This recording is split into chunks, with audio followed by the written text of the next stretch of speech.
ഇപ്പോൾ വീണ്ടും വീണ്ടും കൂടുതൽ ട്വിസ്റ്റുകളാണ്, സസ്പെൻസുകളാണ് പുറത്തേക്ക് വരുന്നത്. ഇപ്പോൾ ചാണ്ടി ഉമ്മന് സീറ്റില്ല എന്നുള്ള പുതിയ വിവരം കൂടി വരുന്നുണ്ട്. തിരുവഞ്ചൂർ രാധാകൃഷ്ണൻ മന്ത്രിസഭയിലേക്ക് വരുന്നു എന്നുള്ള വിവരങ്ങൾ വരുന്നു. വി ടി ബൽറാം സ്പീക്കർ ആയിക്കൊണ്ട് ഒരു തീരുമാനം, അങ്ങനെ ഒരു നീക്കങ്ങൾ കൂടി നടക്കുന്നുണ്ടെന്നാണ് മനസ്സിലാക്കാൻ കഴിയുന്നത്. അതായത് ചാണ്ടി ഉമ്മന് നിലവിൽ സീറ്റില്ല, ചാണ്ടി ഉമ്മൻ മന്ത്രിസഭയിലേക്കില്ല, പകരം വി ടി ബൽറാമിനെ മന്ത്രിസഭയിലേക്കല്ല, വി ടി ബൽറാമിന് സ്പീക്കർ സ്ഥാനം നൽകിക്കൊണ്ട് തിരുവഞ്ചൂർ രാധാകൃഷ്ണൻ മന്ത്രിസഭയിലേക്ക് വരുന്നു എന്നുള്ള ഏറ്റവും പുതിയ വിവരങ്ങൾ കൂടിയാണ് ഇപ്പോൾ നൃപൻ ചക്രവർത്തി ചേരുന്നത്. നൃപൻ, ട്വിസ്റ്റോട് ട്വിസ്റ്റ് ആണല്ലോ.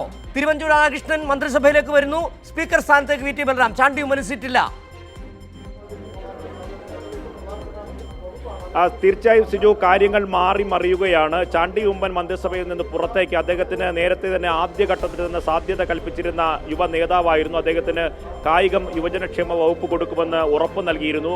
നേരത്തെ നിയുക്ത മുഖ്യമന്ത്രി വി ഡി സതീശനും അടക്കം ആ കൂടിക്കാഴ്ച നടത്തി മന്ത്രിപദവി ഉറപ്പിച്ച ആളുകൂടിയാണ് ചാണ്ടി ഉമ്മൻ. അദ്ദേഹം പുറത്താകുന്നു എന്ന് തന്നെയാണ് ഏറ്റവും പുതിയ വിവരം. പകരം പുതിയൊരു സമവാക്യം ഫോർമുല രൂപപ്പെട്ടിരിക്കുന്നു. വി ടി ബൽറാം ഇപ്പോൾ സ്പീക്കർ പദവിയിലേക്ക് വരും. തിരുവഞ്ചൂർ രാധാകൃഷ്ണൻ കോട്ടയത്ത് നിന്ന് മന്ത്രി പദവിയിലേക്ക് വരും. പകരം ഈ ചാണ്ടി ഉമ്മൻ പുറത്തേക്ക് പോകുന്നു എന്ന് തന്നെയാണ് സൂചന. കടുത്ത അതിർത്തി ചാണ്ടി ഉമ്മൻ വിഭാഗം മുന്നോട്ട് വച്ചിട്ടുണ്ട് എന്ന് തന്നെയാണ് ഇപ്പോൾ ലഭിക്കുന്ന വിവരം. കാരണം കഴിഞ്ഞ ദിവസം തികഞ്ഞ ആത്മവിശ്വാസമാണ് ചാണ്ടി ഉമ്മൻ പുലർത്തിയിരുന്നത്.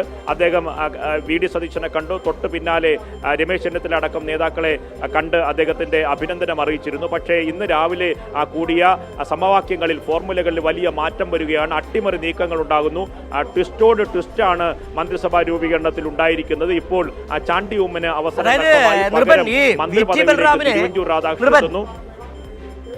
വി ടി ബൽറാമിനെ സ്പീക്കർ ആക്കണമെന്നുള്ളത് വി ഡി സതീശന്റെ കടുംപിടുത്തമായിരിക്കും. കാരണം ആഭ്യന്തരം വിജിലൻസും പോയി, മുഖ്യമന്ത്രി പദവിയും ധനകാര്യവും.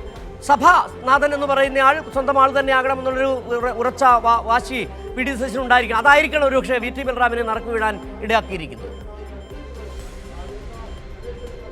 തീർച്ചയായും സിജുവിന്റെ നിരീക്ഷണം വ്യക്തമാണ്. കാരണം ഈ മന്ത്രിസഭയിലെ ആൾക്കാരുടെ എണ്ണം പരിശോധിച്ചാൽ ആദ്യം തന്നെ MLA-മാരുടെ 46 പേരുടെയും ഭൂരിപക്ഷം KC വേണുഗോപാൽ അനുകൂലികളാണ്. ഇപ്പോൾ മന്ത്രിസഭ രൂപീകരിക്കുമ്പോൾ മന്ത്രിമാരുടെ എണ്ണം മുഴുവൻ പരിശോധിക്കുകയാണെങ്കിൽ വി ടി ബൽറാം, അദ്ദേഹം മുന്നോട്ട് വെച്ച വി ടി ബൽറാം മാത്രമേ ഈ പറഞ്ഞ ഒരു പദവിയിലേക്ക്, അത് സ്പീക്കർ പദവിയിലേക്ക് വരികയാണ്. മന്ത്രിസഭ പദവിയിലേക്ക് ആരും തന്നെ ഇല്ല എന്ന് ഈ ഘട്ടത്തിൽ കണക്കുകൂട്ടേണ്ടി വരും. തിരുവനന്തപുരത്ത് നിന്ന് M. വിൻസെന്റിനെ പരിഗണിച്ചിരുന്നതാണ്. പക്ഷേ അദ്ദേഹവും ഇപ്പോൾ ഈ ഘട്ടത്തിൽ പട്ടികയിൽ നിന്ന് ഒഴിവാവുകയാണ്. ലത്തീൻ വിഭാഗത്തിൽ നിന്ന് ഷിബു ബേബി ജോൺ ഉള്ളതുകൊണ്ട് തന്നെ മന്ത്രിപദവിയിലേക്ക് കോൺഗ്രസിൽ നിന്ന് ഒരു പദവി ഉണ്ടാകില്ല. അതുകൊണ്ട് അത് M. വിൻസെന്റിന് തിരിച്ചടിയായി മാറി. മറ്റൊന്നുള്ളത് ശക്തനെ സംബന്ധിച്ചിടത്തോളം അദ്ദേഹം KC വിഭാഗത്തിന്റെ ഉറച്ച നിലപാട് സ്വീകരിക്കുന്ന ആളാണ്. വി ഡി സതീശൻ സീറ്റില്ല എന്ന് കന്റോൺമെന്റ് ഹൗസിൽ നിന്ന് പറഞ്ഞു വെച്ച നേതാവാണ് N. ശക്തൻ. അദ്ദേഹത്തിന് സീറ്റ് KC വേണുഗോപാൽ നൽകുന്നു. നെയ്യാറ്റിൻകരയിൽ നിന്ന് മത്സരിച്ച് അദ്ദേഹം ഭൂരിപക്ഷത്തോടെ വിജയിച്ച് നിയമസഭയിലെത്തി. അദ്ദേഹം CSC വിഭാഗത്തിന്റെ ശക്തമായ സമ്മർദ്ദമുള്ള നേതാവാണ്. അദ്ദേഹം വന്നാൽ തന്നെ ഏതെങ്കിലും തരത്തിൽ മാറ്റമുണ്ടായി അദ്ദേഹം മന്ത്രി പദവിയിൽ എത്തിയാൽ തന്നെ അത് വി ഡിയുടെ പറ്റിൽ കൂട്ടാൻ കഴിയില്ല. ഇപ്പോൾ വി ടി ബൽറാം മാത്രമായിരിക്കും ഈ പറഞ്ഞ ഒരു പദവിയിലേക്ക് വി ഡി സതീശൻ വിഭാഗത്തിന്റെ നേതാവായി വരിക. ഇനി IC ബാലകൃഷ്ണൻ വന്നാലും അൻവർ സാദത്ത് വന്നിരുന്നാലും അത് സ്വാഭാവികമായി രമേശ് ചെന്നിത്തലയുടെ വിഭാഗത്തിൽ നിന്നാണ്. മറിച്ച് ടി സിദ്ദിഖാണ് മുസ്ലിം വിഭാഗത്തിൽ നിന്ന് പുതിയൊരു മന്ത്രിയായി വരികയാണെങ്കിൽ സ്വാഭാവികമായും അത് KC വേണുഗോപാലിന്റെ നേതാവാണ്. അത്തരത്തിലുള്ള പലതരത്തിലുള്ള നീക്കങ്ങൾക്കൊടുവിൽ അവസാനം സ്പീക്കർ സഭയിലെ നാഥനായി എങ്കിലും വി ടി ബൽറാമിനെ കൊണ്ടുവന്ന് തൻ്റെ വിഭാഗത്തെ ഒരാളെങ്കിലും ഈ പറഞ്ഞ പദവികളിൽ ഉറപ്പിക്കാനുള്ള നീക്കമാണ് ഇപ്പോൾ വി ഡി സതീശൻ നടത്തിയത്. പക്ഷേ ആ നീക്കം കാരണം 2 അട്ടിമറി ഉണ്ടായി. ഒന്ന്, കോട്ടയത്ത് നിന്ന് മന്ത്രിയാവുക തിരുവഞ്ചൂർ രാധാകൃഷ്ണനായിരിക്കും. ഒപ്പം തന്നെ സ്പീക്കർ പദവിയിലേക്ക് വി ടി ബൽറാം വരുന്നു. ഏറ്റവും പ്രധാനപ്പെട്ട ഉമ്മൻചാണ്ടിയുടെ ലെഗസി പേറുന്ന ചാണ്ടി ഉമ്മന് മന്ത്രിസഭയിൽ UDF മന്ത്രിസഭയിൽ ഇടമില്ല എന്നതാണ് ഏറ്റവും പ്രധാനപ്പെട്ട കാര്യം. നിർവൻ പറഞ്ഞതുപോലെ തിരുവനന്തപുരത്ത് നിന്ന് കോൺഗ്രസിന്റെ മന്ത്രിയുണ്ട്, മുരളീധരൻ വരുന്നു. പക്ഷേ തിരുവനന്തപുരത്തുകാരനായ മന്ത്രി ഉണ്ടോ എന്നുള്ളൊരു ചോദ്യമാണ് അവിടെ ഉയരുകയും ചെയ്തത്.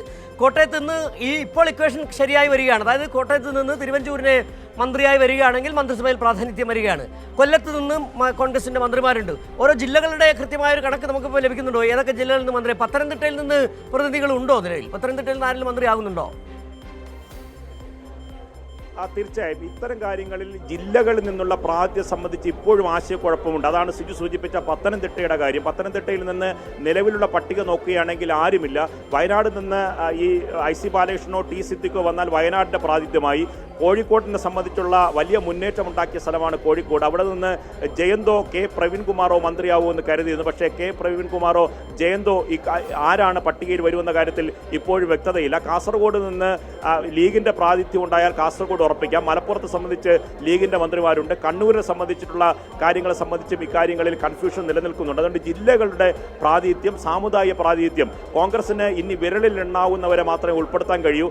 അതിൽ തന്നെ മുതിർന്ന നേതാക്കളുടെ ഒരു നിരയുണ്ട്. കെ മുരളീധരൻ തിരുവനന്തപുരത്ത് നിന്ന് മന്ത്രിയായി. സ്വാഭാവികമായി രമേശ് ചെന്നിത്തല ആലപ്പുഴയിൽ നിന്ന് അദ്ദേഹത്തിന് ജില്ലയുടെ പ്രാതിനിധ്യമല്ല, ഏറ്റവും പ്രമുഖനായ നേതാവാണ്. സണ്ണി ജോസഫാണ് കണ്ണൂർ ജില്ലയിൽ നിന്ന് വരുന്നത്. അത് KPCC അധ്യക്ഷനായതുകൊണ്ട് തന്നെ അദ്ദേഹത്തിന് മന്ത്രിസഭയിൽ ഇടം പിടിച്ചു. ഒപ്പം തന്നെ M ലിജു ആണ് ആലപ്പുഴയിൽ നിന്ന് വരുന്ന ഒരാളാണ്.